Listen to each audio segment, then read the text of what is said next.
Hey, okay, so where are we at? We are at week 9. Week 9, and I believe we're in the 3rd week of the house of Cancer. The birth chart week. Cancer, 4th house, all the placements in your 4th house. In your birth chart, right? Okay. And so, I'm pulling out the tarot again. And I'll explain some stuff I stick with, some stuff I improvise with a bit, because in terms of mapping it out with your chart, then we need to play a little bit, because in tarot, in astrology, the moon, of course, represents Cancerian energy, and in tarot, it represents Pisces energy. And just to make it worse, it doesn't actually represent the moon. High Priestess represents the moon. Because somebody's really got it out for us. For the sake of this, because we all have strong imaginations, I'm going to rely on, temporarily, the moon as representing your actual moon. High Priestess as Lilith energy, because I want to deal with I know there are more lunar placements. Then there's the white moon, there's the, there are other ones. Let's just stick with the 4. Let's stick with the 2 nodes, the north and south node, represented by, the north node is 10 of cups and the south node is 10 of swords, so far as I understand. Let's let Black Moon Lilith, your magnetisms and your polarities, let's let her be represented by High Priestess, and let's let the moon, your conscience, be represented by the moon. Okay, 4th house, we still have, I mean, this is a 4th house card, but let's let the Chariot, it is a 4th house card, it is Cancer card. I'm going to let it represent, I often think of it as moving through all the water, because it is meant for movement, but but we'll just let it stand as a 4th house placement. One thing I wanted to, breaking away from that for a minute, and I've got it, Cancer house is Page of Cups for me, because it's cardinal.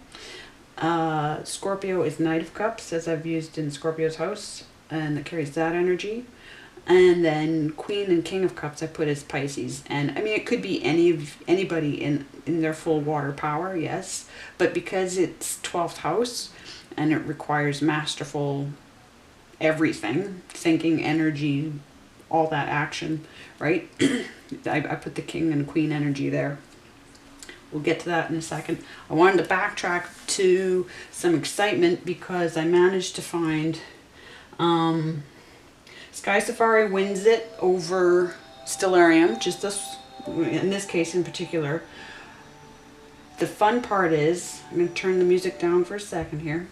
The fun part is that I opened up my app the day after doing the last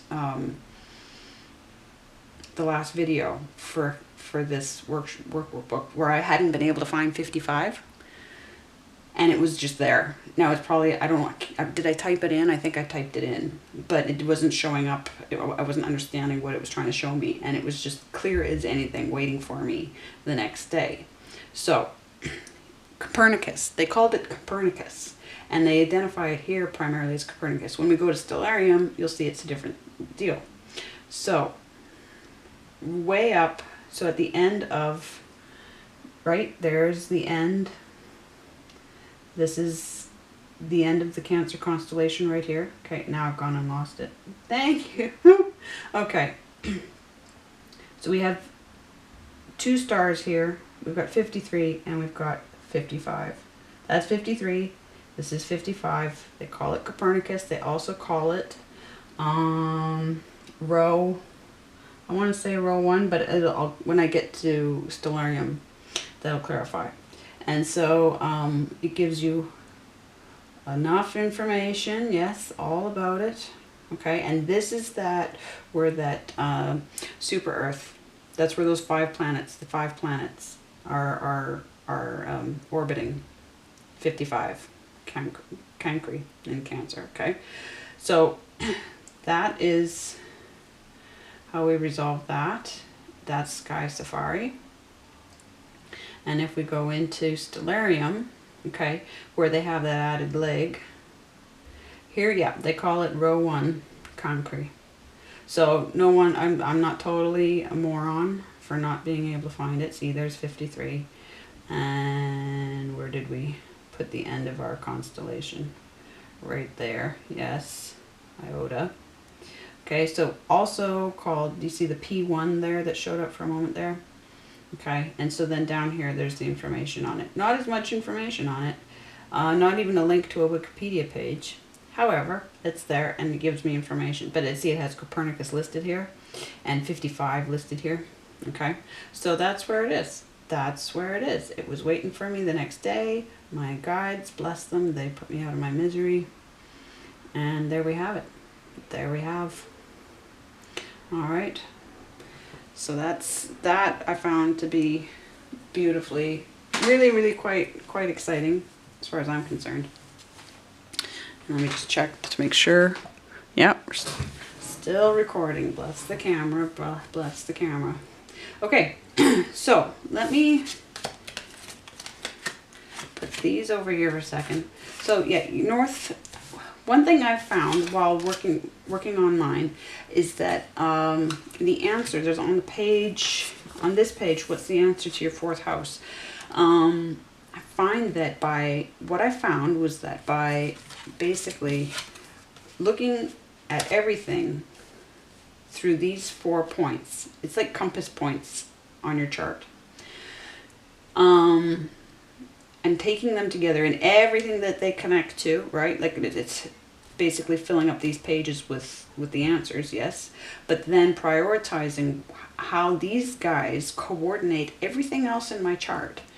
And even though they don't directly immediately connect to all my pentacles energy, all my coins energy, and all my coins concerns, it's by understanding how they direct everything that it solves all my earthly problems, my 10th, 6th, and 2nd house issues. I wasn't going to know the answers to those without knowing how this all coordinates. So this is a huge thing. I want to know if it is true for everybody, and I will find that out as I work on people's charts more and more, relying on this method.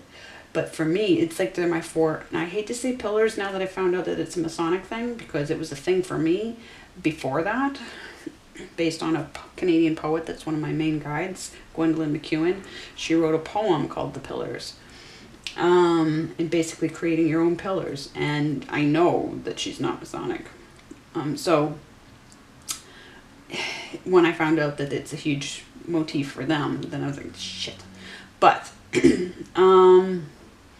shall we just say, can we take the word back and say, yes, 4 pillars, the stability, the 4th house stability that goes along with that zero tolerance policy that I'm, getting to know so quickly. There's such quick work happening in this house. I just can't even. So these energies, remembering this, I'm taking as Black Moon Lilith. And again, that means, because Black Moon Lilith works similarly to the moon cycles, in terms of, think of when you were age 4, 8, think in multiples of 4, and then 13. Think in 13, because there's 13 moons in a year, yes? And so, and especially with this lunar eclipse coming up, and ever since, I'm still recovering from the Scorpio full moon, never mind the Sagittarius eclipse coming up. Like, my God. Okay, so these placements, yes, we look at what happened to us in our ages that are multiples of 4 and multiples of 13. Your north node and your south node, you look at cycles of, now I was looking at cycles of 18, around thereabouts, and this is because of how they move. This is based on their cycles. 18, I want to say 18, well, I'll look at the pages here. Then, of course, 36-ish, etc. And then, but we could say, look at around age 9, between 9 and 10, I think, or between 8 and 10. What was it, 9 and 10, let's say. And see what happened in those times of your life. Because this is an opportunity. Now, the way I see it is, And because these are lunar nodes, yes, this is all lunar energy. So it all, of course, it all has to tie together. Look at, I see them as, now this is supposed to be traditionally your south node is what the baggage you carried in with you that you want to put down, right? This is what you want to go towards. However, when we get into northern hemisphere astrology versus southern hemisphere astrology, we find that they seem to have put all of these negative connotations to things that would be flipped around for anybody living in the southern hemisphere. So do the negative connotations really stick? And I thought, well, that's why in my book I put an opportunity towards something and an opportunity away from something.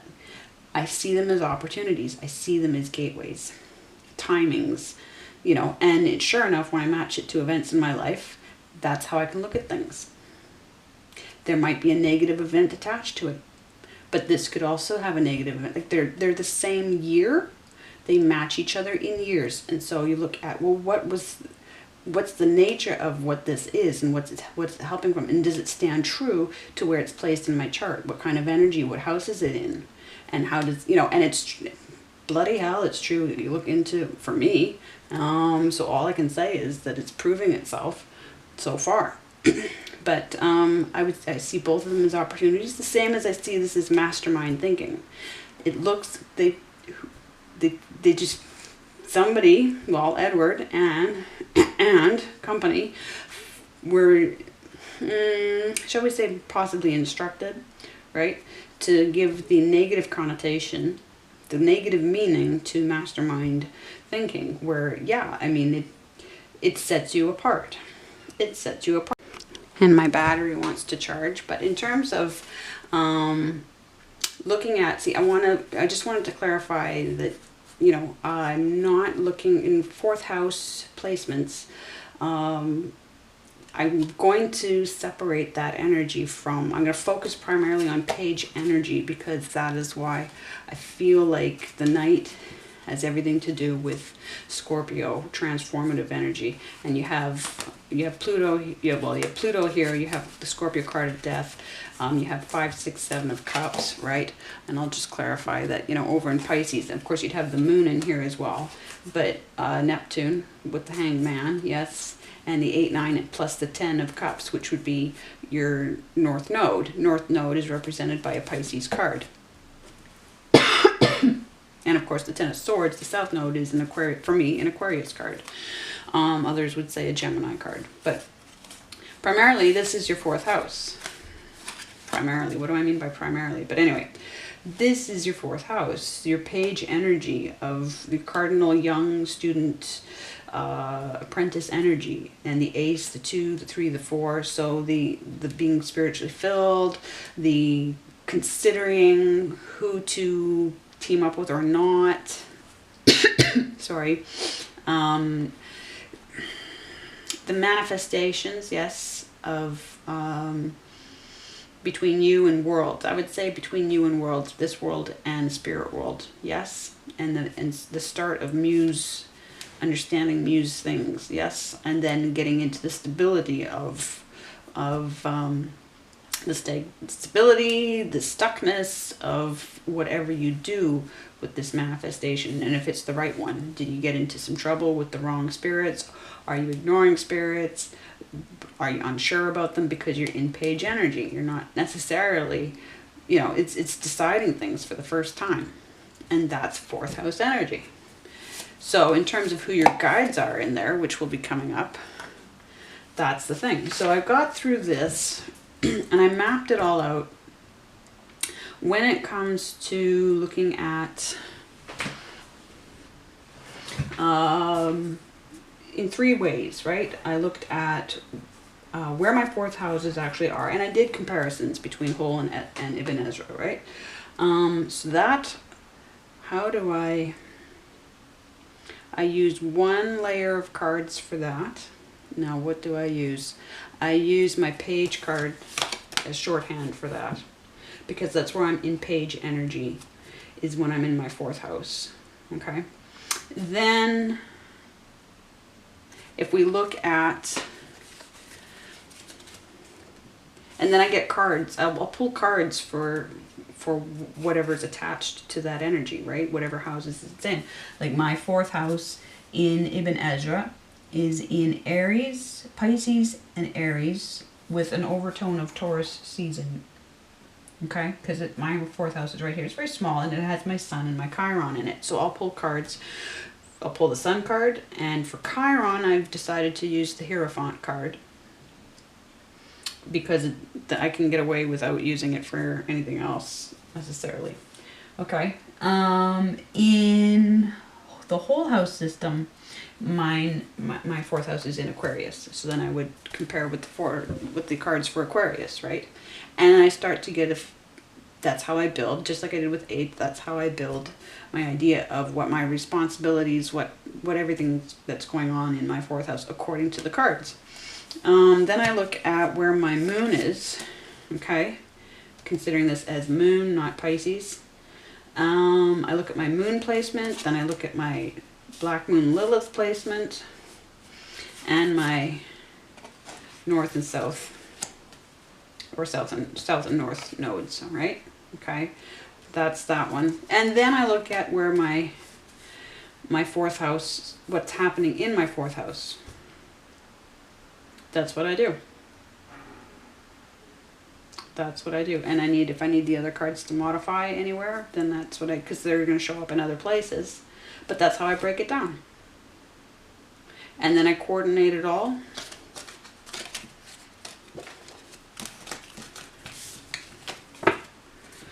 Coordinate all of that.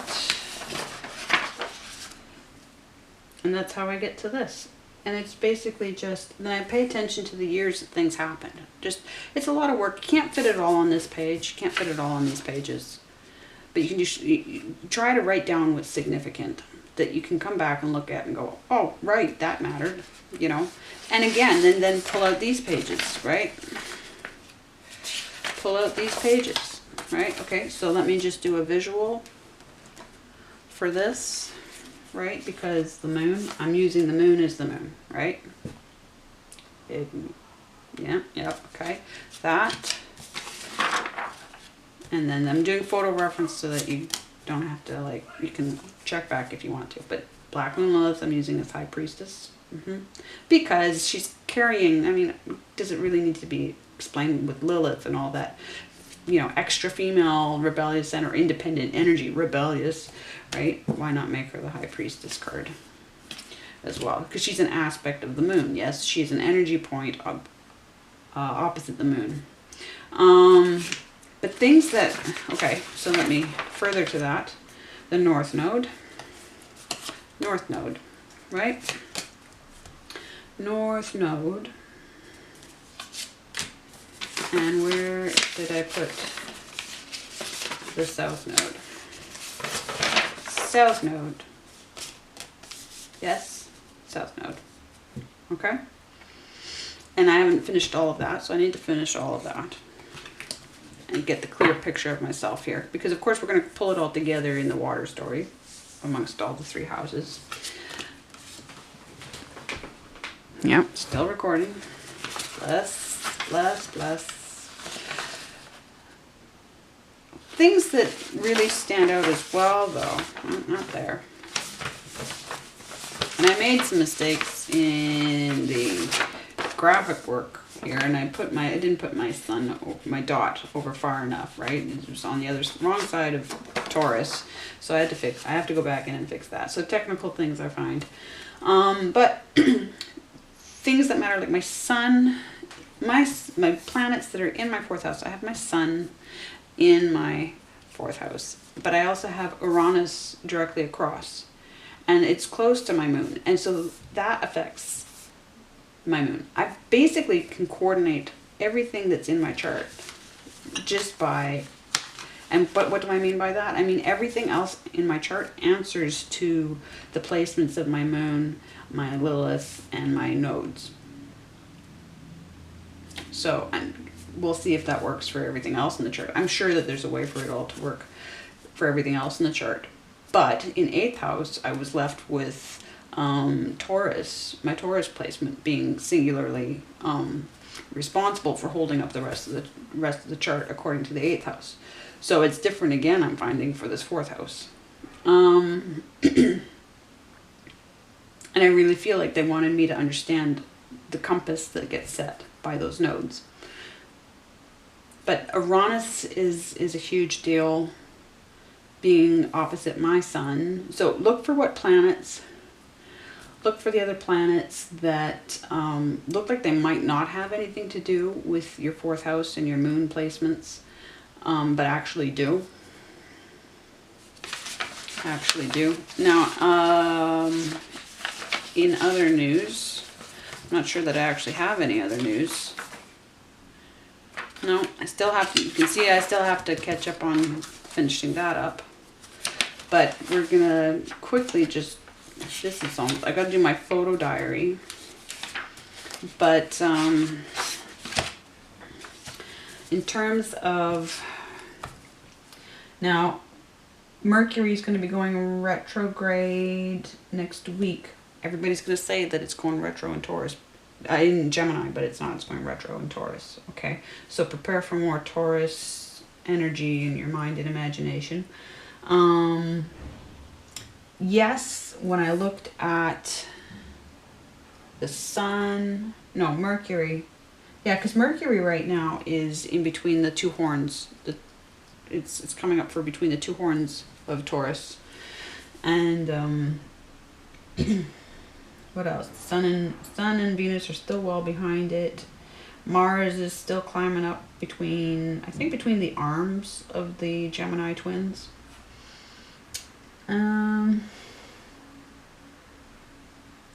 Anything else I need to...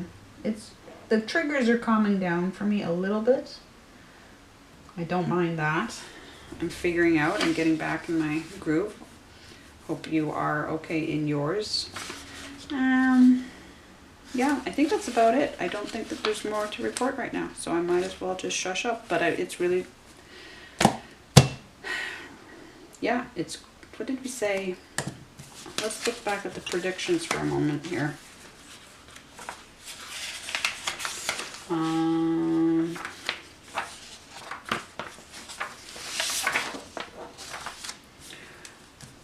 But then those would be personal predictions. So that doesn't mean anything. Yeah. That doesn't mean if anything, if they're coming true for me. I can... yeah. I think that's it. Let's just recap. In terms of this page energy,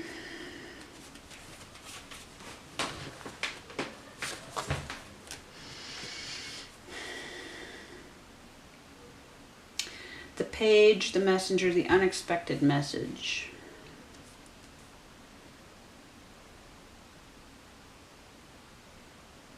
The unexpected message. The apologies. But that obviously it means more than just unexpected message and apologies. Like, review what the Page of Cups means in this context, because it needs to carry that energy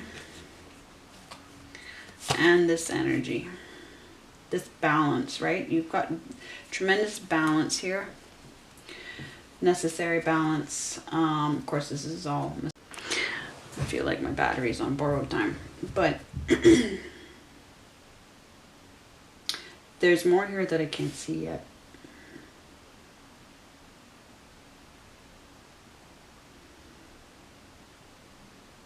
And of course, because it is, where did we put it? What card hides the most? This is my happy card, but what hides the most? The Moon card, right? And who knows the most? So,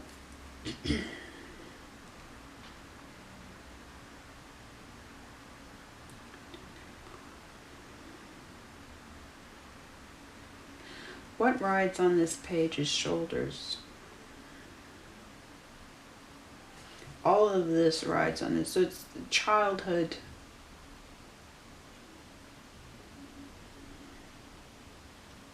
Because what did we know as children, and why children? See, I don't like the fact that children, I mean, I love children, but I don't like that we come as children and that, you know, somebody made it part of the thing to start off as a child. Way too vulnerable. This whole birth-death cycle. So the whole issue of being part of an ancestral line, the whole issue of being part of a DNA chain, the whole issue of being given consciousness and then basically being punished for being a conscious being, and the game that it is. These are things to think about in fourth house as far as I'm concerned. And so yeah, no, I don't really have anything to say about it except to bring it up as an issue.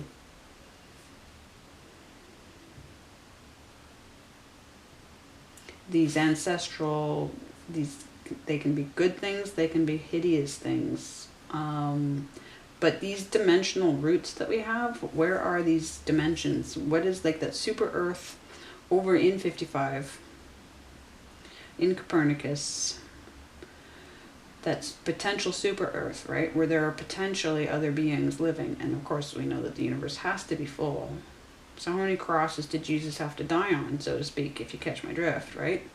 But where do we actually come from?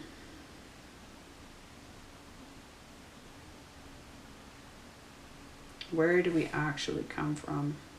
And do we all, well, I don't think we likely come from the same place. I've had way too many interactions with way too many people that would probably all come from different points of origin.